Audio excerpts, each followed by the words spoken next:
Hello दोस्तों, कैसे हैं आप सभी लोग। तो ईवीएस की क्लास को कंटिन्यू करते हुए और आपको क्लासेस कैसी लग रही हैं कमेंट सेक्शन में ज़रूर बताएं। और पीडीएफ को प्राप्त करने के लिए आप हमारा टेलीग्राम चैनल ज्वाइन कर सकते हैं, जिसका लिंक मैंने डिस्क्रिप्शन में दे दिया है।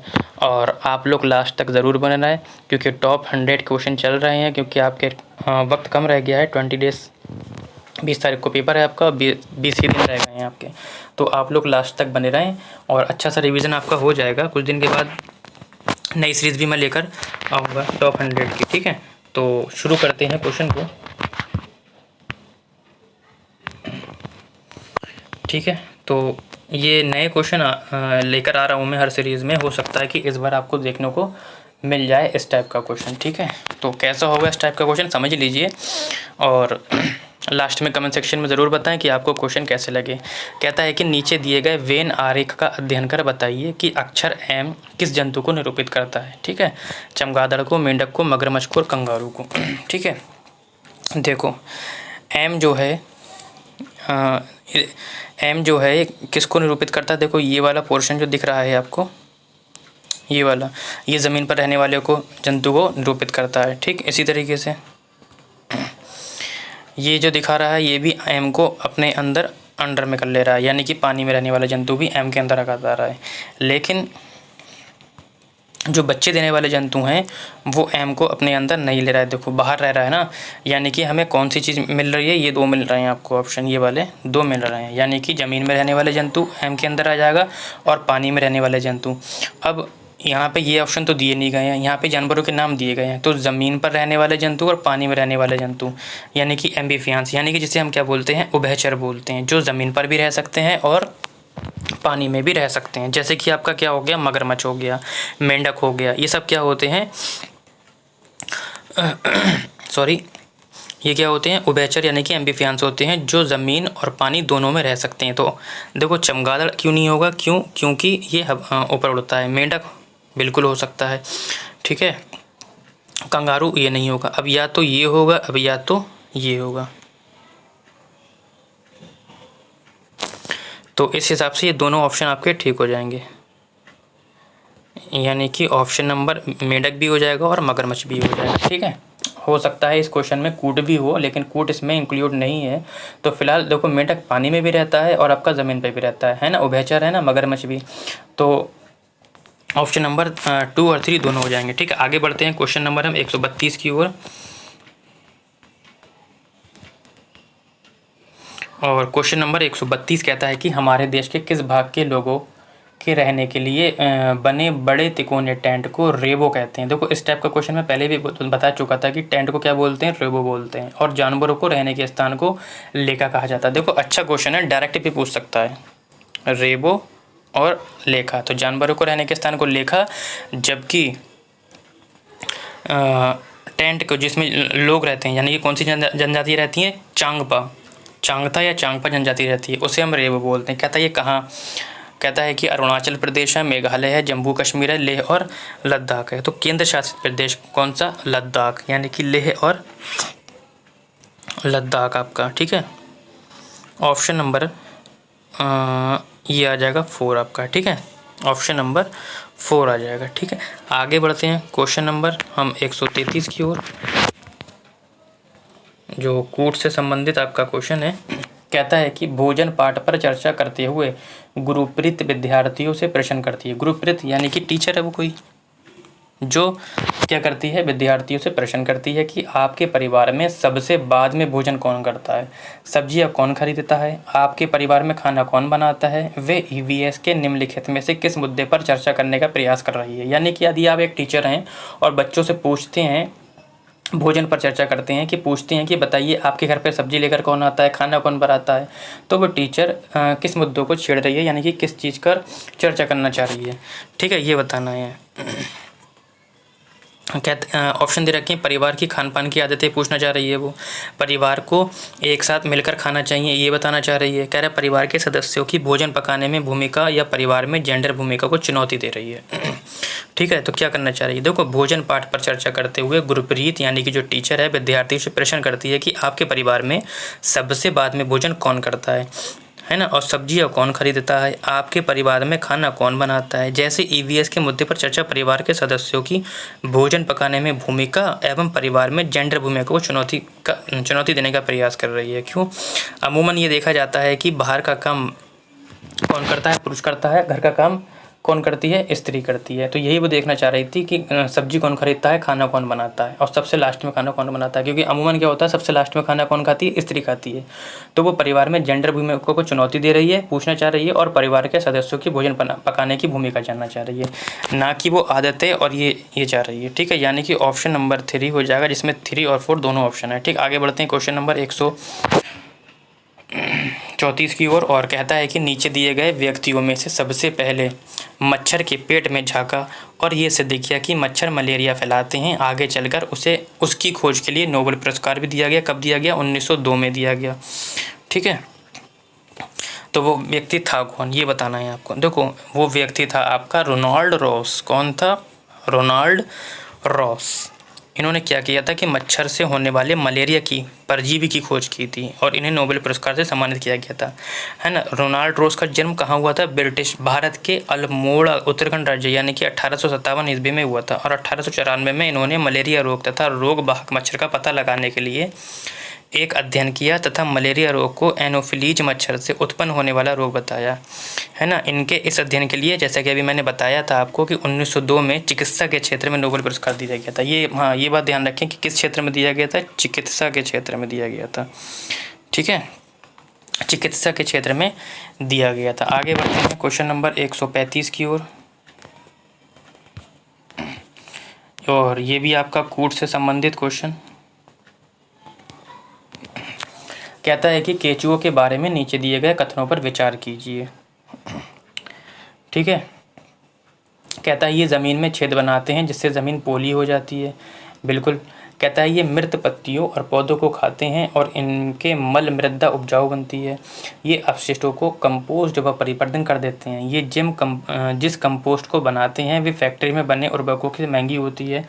रसायनों पीड़कनाशियों का छिड़काव केंचुओं को प्रभावित नहीं करता। इनमें से कौन सा कथन गलत है? देखो, इस बात का बेहद ध्यान रखना है। पूछ रहा है गलत है।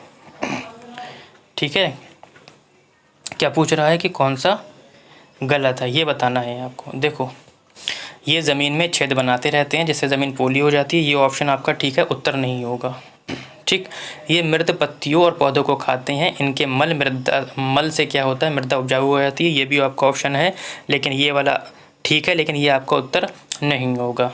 ठीक है, ये अपशिष्टों को कंपोस्ट में परिवर्तन कर देते हैं। बिल्कुल, ये वाला भी उत्तर ठीक है, लेकिन ये आपका उत्तर नहीं होगा।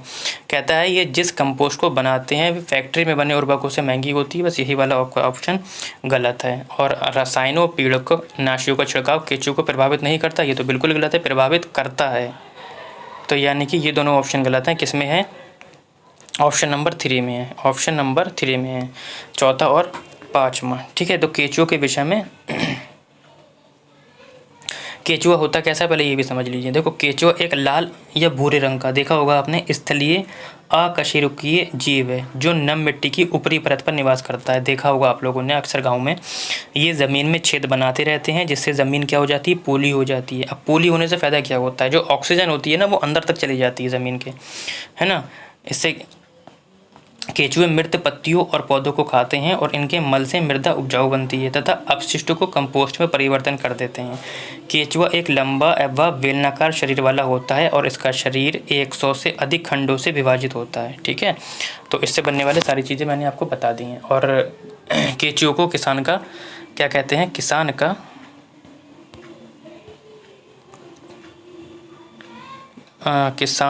का मित्र भी कहा जाता है।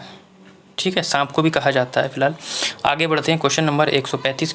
कहता है कि शिक्षण अधिगम प्रक्रिया में शैक्षिक दूरदर्शन का उपयोगी स्थान है, क्योंकि शैक्षिक दूरदर्शन पर जो कुछ देखा जाता है वे हमेशा के लिए कंठस्थ हो जाता है। इससे कक्षा में अनुशासनहीनता पैदा नहीं होती। शैक्षिक दूरदर्शन पर पाठ्य वस्तु को पूरे विस्तार के साथ प्रस्तुत किया जा सकता है। अच्छे शिक्षकों की कमी है।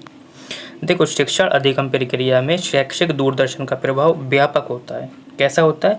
व्यापक होता है, क्योंकि शैक्षिक दूरदर्शन पर पाठ्य पुस्तक को पूरे विस्तार के साथ प्रस्तुत किया जा सकता है तथा इसमें वैसे पहलुओं पर भी विशेष ध्यान दिया जाता है जो कक्षा में किसी कारणवश विस्तृत रूप पर यानी कि चर्चा नहीं हो पाई है ना।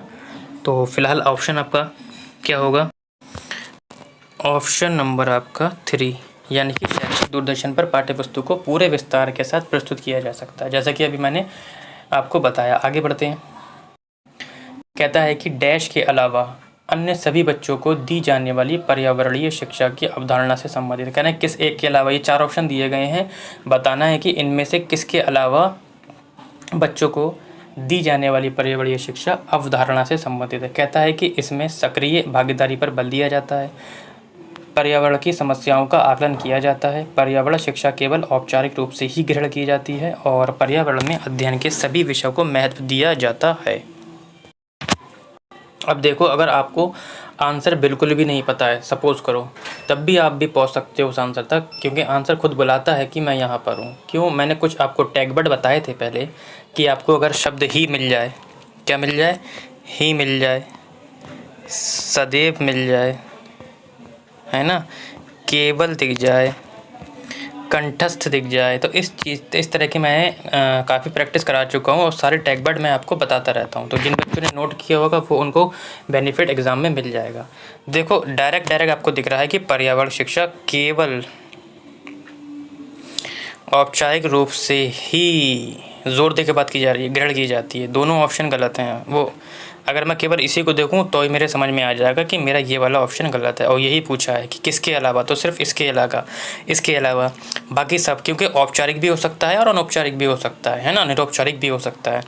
कहता है कि इसमें सक्रिय भागीदारी पर बल दिया जाता है, ये ऑप्शन आपका बिल्कुल ठीक है। पर्यावरण की समस्याओं का आकलन किया जाता है, ये भी ठीक है। और आपका पर्यावरण में अध्ययन के सभी विषयों को महत्व दिया जाता है, ये भी ऑप्शन ठीक है। ठीक है, आगे बढ़ते हैं क्वेश्चन नंबर 138 की ओर। क्वेश्चन नंबर 138 आपकी स्क्रीन पर कहता है कि आप अपनी कक्षा में पर्यावरण अध्ययन के शिक्षण हेतु निम्न में से किन गतिविधियों का चुनाव करेंगे। अब ऑप्शन दे रखे हैं, उसके बाद कोड दे रखा है। ठीक है, कहता है शिक्षार्थियों में पशुओं के प्रति सकारात्मक सोच विकसित करना, वृक्षारोपण एवं पेड़ पौधों की उचित देखभाल करने की जानकारी देना, फलों और सब्जियों से विभिन्न प्रकार के पेय पदार्थ तैयार करने की विधि बताना, या अनुपयोगी कपड़ों को जला देने का सुझाव शिक्षार्थियों को देना। ठीक, तो बताना है आपको इसमें से किस चीज़ का आप चुनाव करेंगे। देखो, शिक्षार्थियों में परस्पर प्रतिस्पर्धा, क्या बताने लगा, पर्यावरण अध्ययन के शिक्षण हेतु हमेशा ऐसी गतिविधियों पर बल दिया जाना चाहिए जो शिक्षार्थियों के हित के हो या उनके अनुरूप हो। ऐसा नहीं कि सभी के लिए एक शिक्षण विधि का इस्तेमाल करेंगे, ऐसा नहीं होना चाहिए। ऐसे में जैसे शिक्षार्थियों में पशुओं के प्रति सकारात्मक सोच विकसित करना, ऑप्शन बिल्कुल सकारात्मक है। वृक्षारोपण एवं पेड़ पौधों की उचित देखभाल संबंधी जानकारी देना तथा फलों और सब्जियों से विभिन्न प्रकार के पेय पदार्थ तैयार करने की विधि बताना, तो ये वाला भी ऑप्शन ठीक है और ये वाला भी ऑप्शन आपका बिल्कुल ठीक है। लेकिन कहता है कि अनुपयोगी कपड़ों को जला देना, ये बच्चों से नहीं बोलना। अगर बच्चा जलाएगा, ठीक है, आग उसको लग गई तो यहाँ पे नुकसान भी हो सकता है, बिल्कुल हो सकता है। तो ऑप्शन नंबर आपका देख लो, 1 2 3 किस में है? 1 2 3 आपका ऑप्शन नंबर है 3 में। ठीक, आगे बढ़ते हैं। कहता है कि पर्यावरण अध्ययन के अंतर्गत सेमिनार आयोजन करने का ज्ञानात्मक उद्देश्य नहीं है। कहता है शिक्षार्थियों में उच्च ज्ञानात्मक योग्यताओं का विकास करना, शिक्षार्थियों में प्रतिक्रिया व्यक्त करने की योग्यता का विकास करना, शिक्षार्थियों में परस्पर प्रतिस्पर्धा की भावना का विकास करना, उत्तर आपको मिल गया होगा, और शिक्षार्थियों में सूक्ष्म निरीक्षण करने की योग्यता का विकास करना। ठीक है, तो बताना है कि इसमें से कौन सा उद्देश्य नहीं है। तो मैंने आपको बताया था कि यदि आपको टैगवर्ड पता है और आपको आंसर नहीं पता है तब भी आप आंसर तक पहुंच सकते हो। कैसे? मैंने बताया था कि बच्चों के बीच में गला काट प्रतियोगिता बिल्कुल भी नहीं चलेगी। आपको ऐसा ऑप्शन देखे आप तुरंत काट दीजिए। ये देखो ऑप्शन कहता है कि तीसरा ऑप्शन देखें, शिक्षार्थियों में परस्पर प्रतिस्पर्धा की भावना का विकास करना। भैया, बच्चों के बीच में प्रतियोगिता नहीं करना है, बस ये ऑप्शन गलत हो गया। यही पूछा था कि कौन सा नहीं है, बाकी सारे होंगे आपके। कहता है शिक्षार्थियों में उच्च ज्ञानात्मक योग्यताओं का विकास करना, बिल्कुल राइट है। शिक्षार्थियों में प्रतिक्रिया व्यक्त करने की योग्यता का विकास करना, बिल्कुल राइट है कि यानी कि अब वो अपनी प्रतिक्रिया व्यक्त करेंगे, है ना, जिससे कि उनकी हिचक भी निकल जाएगी, है ना, और सवाल भी वो खुद से करने लगेंगे, क्वेश्चन पूछेंगे आपसे, क्योंकि बच्चा डरता बहुत है ना। आगे शिक्षार्थियों में सूक्ष्म निरीक्षण करने की योग्यता करना, विकास करना, ये भी ऑप्शन ठीक है, लेकिन ये वाला ठीक नहीं है। आगे बढ़ते हैं। आज के सेक्शन का लास्ट क्वेश्चन आपकी स्क्रीन पर कहता है कि कक्ष में भोजन के स्रोत प्रकार का परिचय देते समय शिक्षक को इसे और अधिक प्रभावशाली बनाने हेतु आवश्यक है कि वे क्या करें, को अपने टिफिन बॉक्स खोलकर भोज्य पदार्थों को देखने के लिए कहे, भोजन के विभिन्न प्रकार व उसमें या उनमें उपस्थित विटामिन पदार्थों आदि के उदाहरण बताए, शिक्षार्थियों से विभिन्न प्रकार के भोज्य पदार्थों के चित्र बनवाए, या शिक्षार्थियों को पाचन तंत्र की जानकारी देते हुए इसका आरेख श्यामपट्ट पर बनवाए। ठीक है, यानी कि देखो, शिक्षण के दौरान कक्षा में शिक्षक भोजन के स्रोत का अध्ययन करते समय इस बात का विशेष ध्यान रखता है कि वे बच्चों को भोजन के समुचित आयामों को बता सकें। अब समुचित आयाम आपके क्या होते हैं, देखो, जैसे कि आपका हो गया भोजन के ऑप्शन नंबर 2 देखिए कि भोजन के विभिन्न प्रकार एवं उनमें उपस्थित विटामिन पदार्थों आदि के उदाहरण बताएं। क्या बताएं, उदाहरण बताएं। तो आपका ऑप्शन ये वाला हो जाएगा। ठीक है, तो आज के लिए इतना ही। वीडियो काफ़ी लंबी हो रही है, और आप लोग कमेंट सेक्शन में ये ज़रूर बताएं अगर कि आपको सीरीज़ लंबी चाहिए है 20 क्वेश्चन या 30 क्वेश्चन की, तो आप सभी लोग एक बार कमेंट सेक्शन में बता दें मुझे।